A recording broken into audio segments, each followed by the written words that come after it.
el padre de la revolución bolivariana, sembrando conciencia y revolución. Este rumbo que llevamos es el rumbo de la salvación de nuestro pueblo, de la salvación de nuestra patria, la construcción del socialismo bolivariano del siglo XXI en el marco de los mandatos de la Constitución de 1999. Un espacio de amor y humanidad para el aprendizaje con nuestro comandante supremo y máximo líder de la revolución bolivariana. Exijo lealtad absoluta, porque yo no soy yo soy un pueblo, carajo. Ha comenzado Chávez nuestro, por la voz de la Asamblea.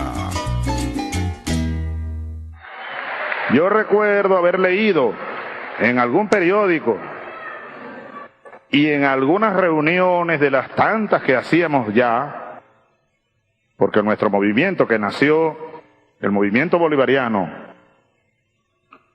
revolucionario 200, nació en los cuarteles venezolanos. Esa es una particularidad de ese movimiento, que luego se sumó pues a esta corriente de movimientos en la diversidad, como bien se ha dicho aquí. Y esa es una de las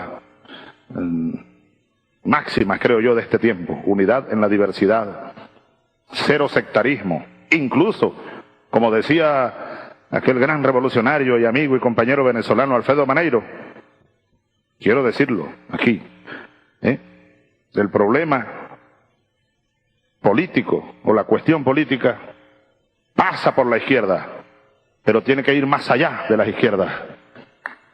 Yo creo que eso también debe ser bien considerado en las batallas y en las luchas de hoy, en los movimientos y partidos de izquierda de América Latina. Y creo que lo hemos venido asimilando, porque las experiencias van enseñando.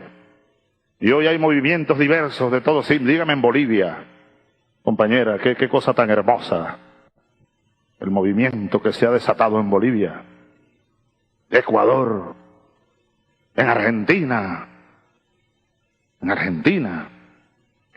en Brasil, en todo, en Centroamérica, en Nicaragua, aquí en Venezuela y en muchos otros países.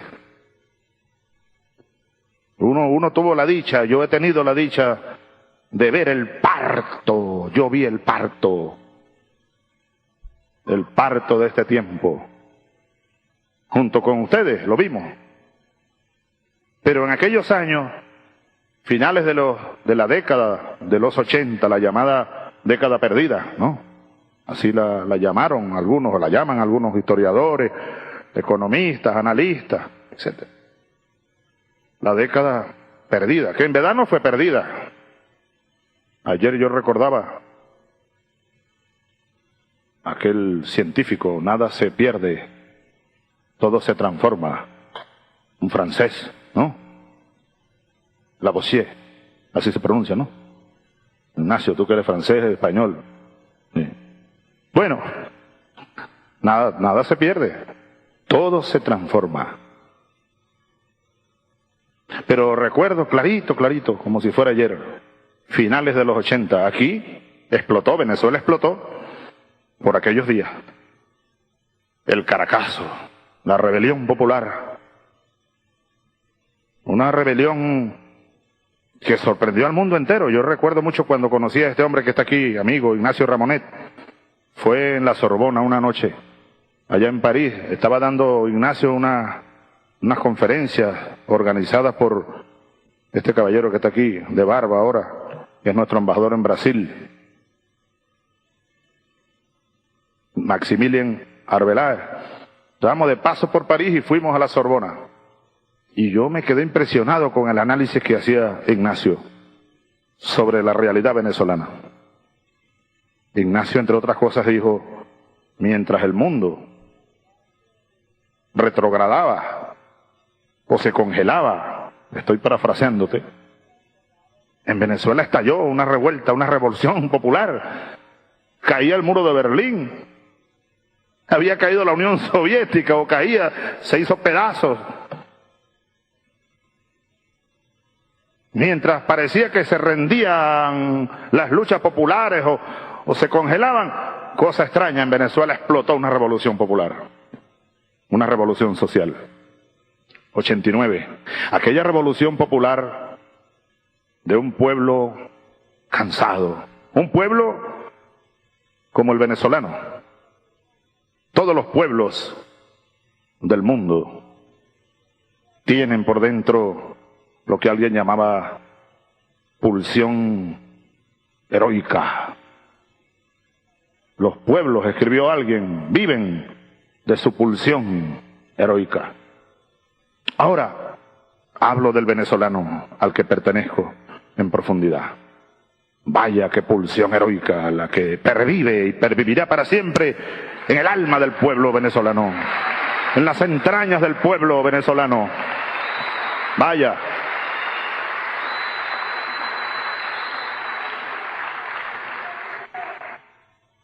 Historia muy grande, muy grande. Esa historia de donde venimos. Gigantesca, se pierde de vista los acontecimientos que aquí ocurrieron, que han ocurrido pues, y que aquí nos han traído. Simón Bolívar casi llegó a Buenos Aires a caballo, y detrás de él un pueblo, el venezolano, el granadino, el ecuatoriano, el peruano, el boliviano, y muchos otros soldados de otras latitudes, del cono sur, de Irlanda, de Inglaterra, españoles incluso que se pasaron al ejército patriota, mujeres, no solo hombres, mujeres. Las mujeres cuando van a pelear, pelean hasta mejor que nosotros los hombres. Manuela Sáenz, Juana Zurduy, y cuántas. Lo que pasa es que, como dice el manifiesto de Caracas, el mundo sigue siendo muy machista. Yo hace años que me he declarado, y trato de serlo siempre, feminista. Y creo que la liberación de la sociedad tiene que pasar por la liberación del yugo del machismo contra la mujer. Así lo creo. Es uno de los elementos de dominación, de las cadenas, más bien de los yugos del capitalismo. Bien, ahora, esos años, pues, decía, esos años 90, una revolución social de un pueblo con un fermento heroico muy grande, el pueblo venezolano, cansado, como dice Alí Primera en aquella canción mansa para un pueblo bravo, cuando dice, ¿cómo es? El de lo de la mejilla y la otra mejilla. ¿Cómo es que dice, Patiño? ¿Tú te lo sabes? A mí se me olvidó, ¿cómo es que dice? ¿Ah? ¿Cómo?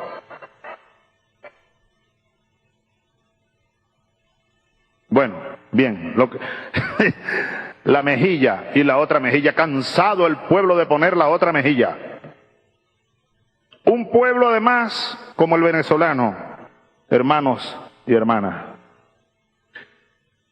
viviendo como nuestro pueblo ha vivido sobre un mar de riquezas incalculables. Además de todas las otras riquezas que aquí ha habido y hay en el vientre de la tierra venezolana, de las aguas venezolanas, riquezas naturales, digo, materiales.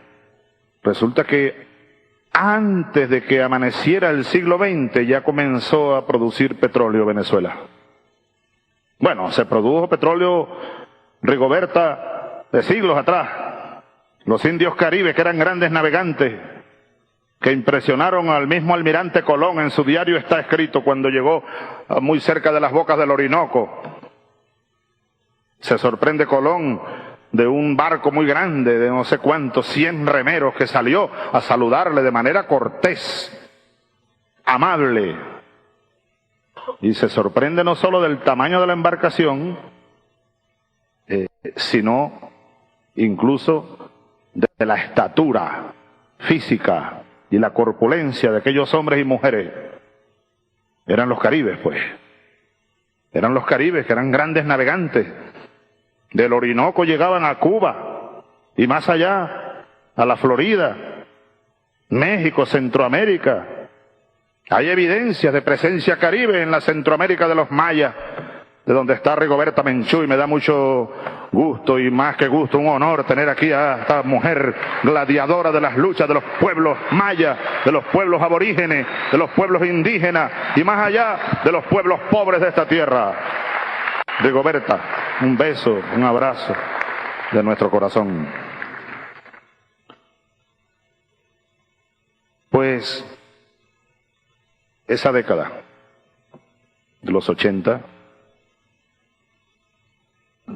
la cual, ya cerrando sus portones en este continente y en el mundo, presenció el Caracazo. Un pueblo, decía, viviendo en un mar de riquezas. Deben ustedes saber que ya para 1914 Venezuela producía petróleo en grandes cantidades. No hubo gobierno en 100 años en este país nuestro y de ustedes que hubiese tratado de tomar las riendas del negocio petrolero que no fuere derrocado, incluyendo nuestro gobierno. Solo que aquí ocurrió como un milagro. Aquí se llevó una gran sorpresa el imperialismo, sus lacayos. Se consiguió con la pulsión heroica de nuestro pueblo y de sus soldados, que son parte de este pueblo, o que somos parte pues de este pueblo. Y se estrellaron en abril de 2002, como se sabe. Se llevaron una gran sorpresa, como se la llevarían de nuevo si intentaran hacer algo desestabilizador o lanzar alguna agresión interna o externa contra Venezuela, contra nuestro pueblo, contra nuestra revolución. Se sorprenderían, mucho más que en el 2002. Por eso yo les recomiendo que ni lo intenten, porque no solo se sorprenderían, también los haríamos que se arrepintieran por 500 años en adelante. Los haríamos que se arrepintieran por 500 años. Si el imperialismo y sus lacayos pretendieran detener el rumbo de esta revolución, que es legítimo, democrático, pacífico. Esta revolución es pacífica, pero no es desarmada. Son dos cosas muy distintas. Es pacífica, pero no es desarmada. Pero bien, yo ubico mis recuerdos por allá cuando nací el Foro de San Pablo. Un pueblo viviendo, dije, en un mar de riquezas, la petrolera, la primera de ellas. Venezuela fue primer exportador de petróleo de este mundo desde, claro, eso no es para llenarnos de orgullo, no, pero es verdad, es parte de la verdad histórica, económica, política. Desde 1925 hasta 1970, Venezuela fue el primer exportador mundial de petróleo. De aquí se llevaron todo el petróleo que pudieron y nos robaron buena parte de ese petróleo. Nadie pagó nada, ni impuestos, ni nada. Y gobierno que pretendía, o que pretendió, repito, medio controlar algo o conocer bien el ¡pum!, lo derrocaron, comenzando por Cipriano Castro, terminando con nosotros. Asesinaron al coronel Román Delgado Chalbó, derrocaron a Rómulo Gallego. Rómulo Gallego, cuando llegó a Cuba, porque estaba gobernando Cuba, era 1948. Gallegos tenía, creo que, buenas relaciones con aquel presidente cubano. ¿Cómo se llamaba? Perdóname. Grau. Tenían relaciones políticas buenas, ¿no? El gobierno de Gallegos con aquel gobierno cubano. Así que cuando derrocan a Rómulo Gallego, el gran escritor venezolano y eminente político, hombre honesto, serio, un intelectual brillante, lo derrocan, se va a Cuba. Y por ahí está en los periódicos de aquel momento. Él declara en Cuba: a mí me derrocó el petróleo.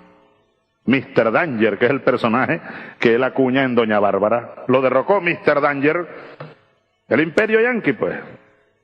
El imperio yanqui.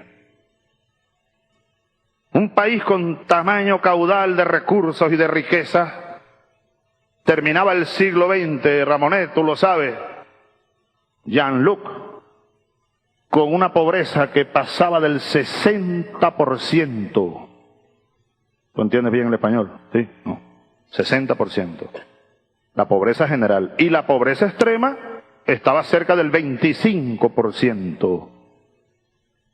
Mientras teníamos aquí en el este de Caracas, ¿no?, a esta clase burguesa, bueno, derrochando y derrochando en negocios, riqueza, viajes.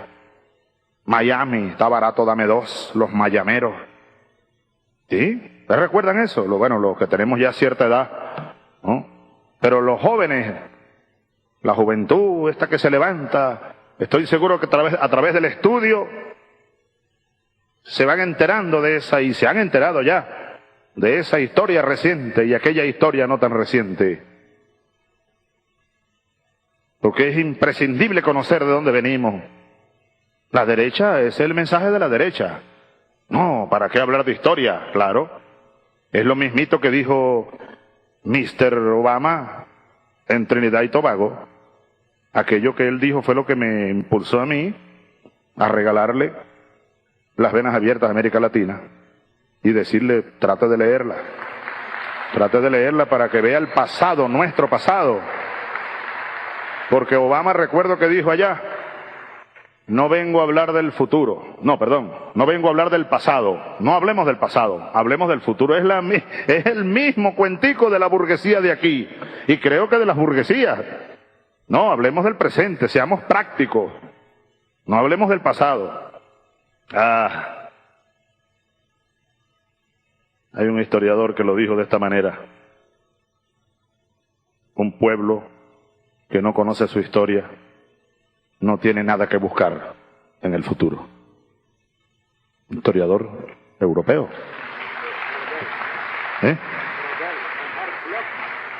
Bloch, creo que fue Mark Bloch. Ese de una frase espeluznante. Cuando yo la leí por primera vez, le comenté a Ramonet un día, yo leí ese librito de Mark Bloch, ¿para qué sirve la historia? Y leí esa frase y fue espeluznante para mí el momento, en mi soledad de lector, porque dice Mark Bloch: la historia tiene muchas cosas, pero una de ellas, su presa, la presa de la historia, es el humano.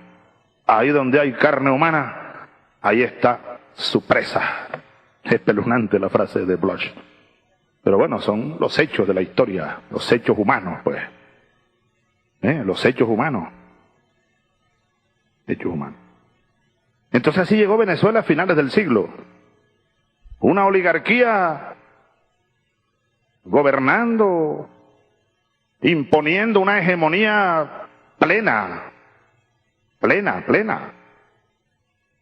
Dominando todos los poderes del Estado, el ejecutivo, el legislativo, el judicial, las fuerzas militares, sobre todo, bueno, los altos mandos, más no así los cuadros medios y los cuadros de las bases del pueblo en armas. Y por ahí comenzó la ofensiva, desde esos cuadros medios y esos mandos bajos de la tropa militar venezolana. Ellos creían controlarlo todo. La economía, controlaban Petróleos de Venezuela, el Banco Central, la banca, privatizaron casi todas las empresas del Estado. La hegemonía cultural la ejercían casi totalmente, la hegemonía mediática totalmente.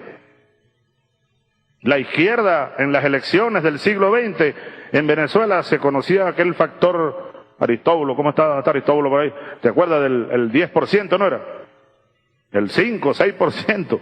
De ahí no pasaba la votación de la izquierda. Una hegemonía, pues, para decirlo con Antonio Gramsci. En verdad, una dictadura con un disfraz democrático. Elecciones cada 5 años, pero ya se sabía, o ganaba el ADECO o ganaba el Copellano. Una dictadura. No había posibilidad para una alternativa al continuismo. Yo me río mucho cuando oigo por ahí a voceros de la derecha en estos días hablar de que, bueno, que hay que salir de Chávez porque Chávez simboliza el continuismo. Nosotros lo que significamos en verdad la continuidad, que es otra cosa, del proceso revolucionario. Ellos son el continuismo. Ellos representan la pretensión del continuismo de la derecha. Que nadie se equivoque. En verdad, era Nietzsche. Fue Nietzsche el que alertó sobre el nihilismo. El nihilismo. Un fantasma recorre Europa, decía Nietzsche. El nihilismo. Creo que llegó a Europa. Creo que llegó la nada. Creo que 100 años después, Nietzsche tiene razón, Federico Nietzsche. Llegó la nada. La principal respuesta para el que ande por ahí y le digan, no, pero mira, Bolívar dijo esto, nada es más peligroso permitir que un solo individuo se mantenga en el poder por muchos años porque él se acostumbra a mandar y el pueblo a obedecer. Bueno, eso es aplicable desde el punto de vista, así lo creo, de la visión burguesa del poder. Pero resulta que Hugo Chávez no está aquí para acumular él el poder. No, yo más bien soy un redistribuidor del poder para darle poder al pueblo, que el pueblo tenga cada día más poder. No se trata de un hombre en el poder, es un pueblo en el poder. Un pueblo en el poder. ¿Sí?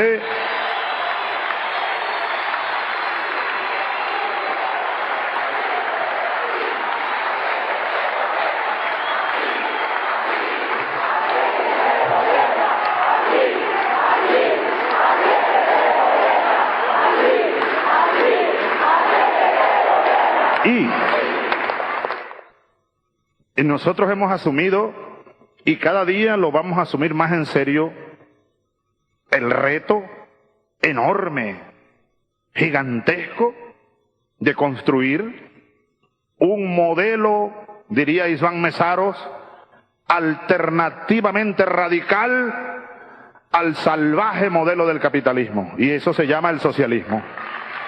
El socialismo, pues. Y no se trata solo de decirlo, no. Hay que decirlo. También lo expresa así Karl Marx.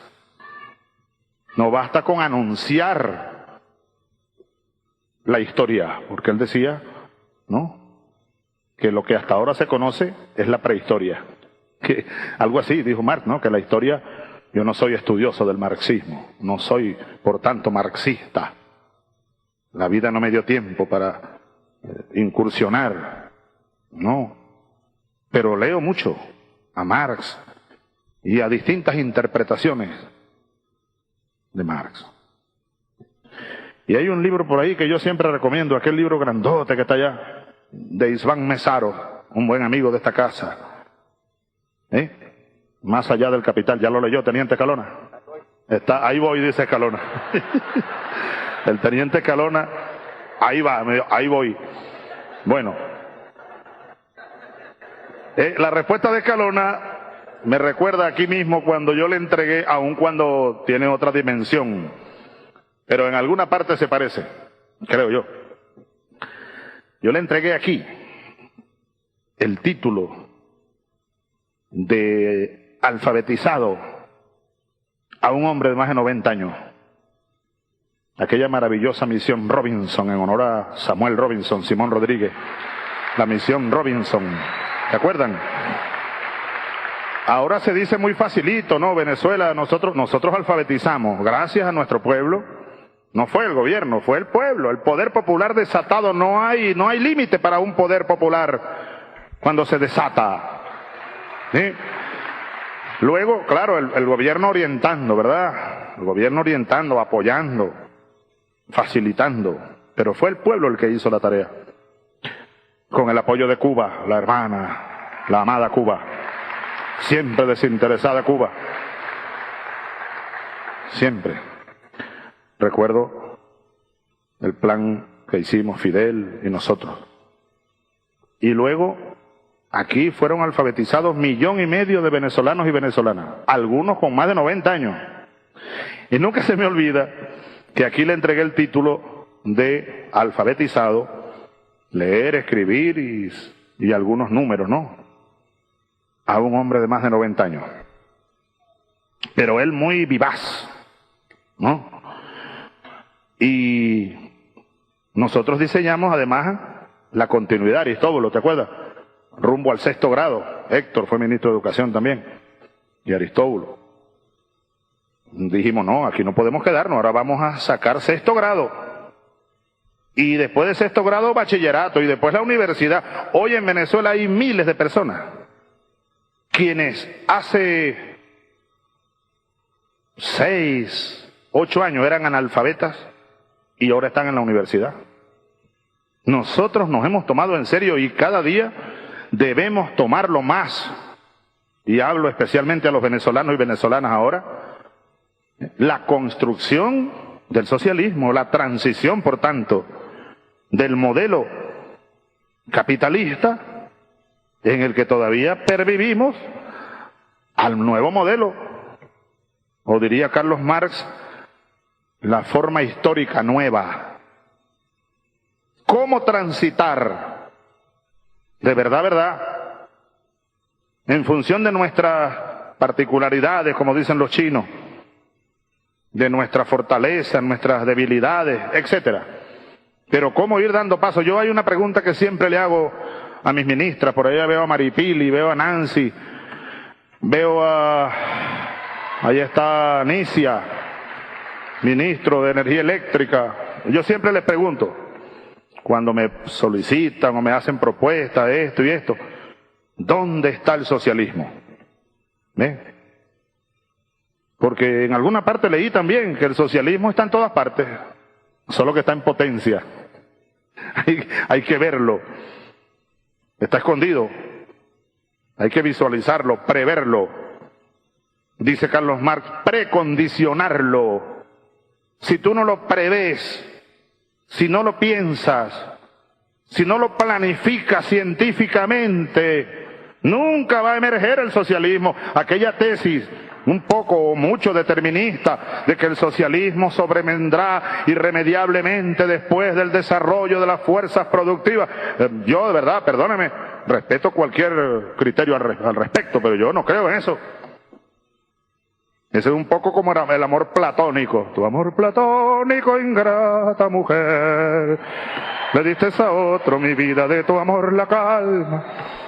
¿De? Uno amando platónicamente y la mujer se le va con otro. No, el amor tiene que ascender, otra vez Carlos Marx, ascender de lo platónico a lo concreto, compadre, ¿no? Por favor, no se conformen con lo platónico. ¿Sí? Entonces, crear las condiciones espirituales y materiales para construir en esas condiciones creadas en colectivo el mundo nuevo, la forma histórica nueva, diría Carlos Marx. El socialismo en lo espiritual, en lo económico, en lo político, en lo social, la sociedad de iguales, y que el pueblo tenga cada día más poder económico, político, social, conciencia. Ese es el esfuerzo que estamos haciendo aquí. ¿Y cuánto nos impulsa en este esfuerzo esta reunión del 18ª edición del Foro de San Pablo? ¿Cuánto nos alegra y nos estimula y nos compromete, compañeras y compañeros del mundo? Nos compromete a seguir dando la batalla y a seguir venciendo para contribuir modestamente con la salvación de este planeta, con que entremos de verdad a la historia humana, a la patria humana. Me despido con un grandísimo sentimiento de agradecimiento a ustedes, invitados internacionales, con una felicitación a los organizadores, a Rodrigo Cabeza, a Analisa Osorio y a todos los que han organizado este encuentro exitosísimo. Les agradezco que le lleven un saludo fervoroso, patriótico, a todos los pueblos que ustedes representan aquí. Y Venezuela, esta patria nuestra, es patria humana, es patria de ustedes. Muchas gracias, queridos compañeros, muchas gracias, queridas compañeras. ¡Que viva el Foro de San Pablo! ¡Que vivan los pueblos! ¡Que viva la revolución! ¡Que viva el socialismo!